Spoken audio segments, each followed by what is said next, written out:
சொல்லுங்க, இன்னும் 2 மாசம் எலெக்ஷன் வருதுல்ல, யார் ஜெயிச்சா நீங்க நினைக்கிறீங்க? 70 ஆண்டு கால அரசியல் கலைஞர், அவருடைய வாரிசு மு.க. ஸ்டாலின் அருமையான ஆட்சி செஞ்சுட்டு இருக்காரு. நல்ல ஆட்சி நடக்குது. மே மாசம் நடக்க போற தேர்தல்ல மீண்டும் முதலமைச்சரா மு.க. ஸ்டாலின் தான் அரிநேறி சிம்மாசனத்தில் அமர்வார். அவரு இப்ப புதுசா விஜய் எல்லாம் வந்திருக்காரு, அவங்க ஓட்டு எல்லாம் பிரிஞ்சிடாதா? அவரு தேர்தல் நிக்கிறது தப்பு கிடையாது, ஆனா இருக்கிற சூழ்நிலைப்படி வர வாய்ப்பு கிடையாது. எப்படி ஓட் பர்சன்டேஜ் ஆமா, என்டிஏ கூட்டணி ஸ்ட்ராங் ஆயிட்டாங்க, டிடிவி அவங்க எல்லாமே எந்த பெரிய எத்தனை கூட்டணிகள் இருந்தாலும் திமுக முற்போக்கு கூட்டணி, இந்திய ஜனநாயக கூட்டணி பலமா இருக்கு, வலுவா இருக்கு. மீண்டும் திமுக தான் ஆட்சி அமையும்.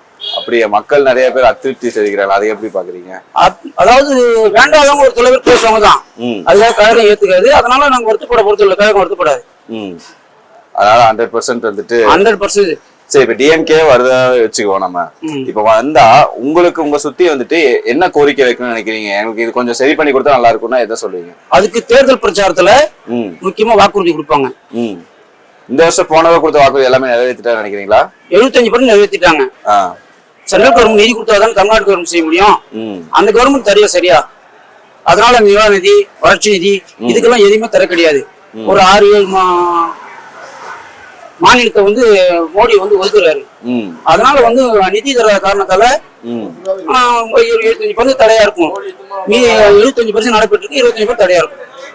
இப்ப எடப்பாடி வேற 2000 ரூபாய் கொடுக்குறேன்னு சொல்லியிருக்காரு, அதனால உங்க ஓட்டு அவருக்கு சைடு போயிருமா? அவர் 5000 கூட கொடுக்கலாம், தப்பு கிடையாது. அவர் 5000 கூட கொடுக்கலாம், தப்பு கிடையாது. ஆனா மக்கள் தெளிவா இருக்கிறாங்க.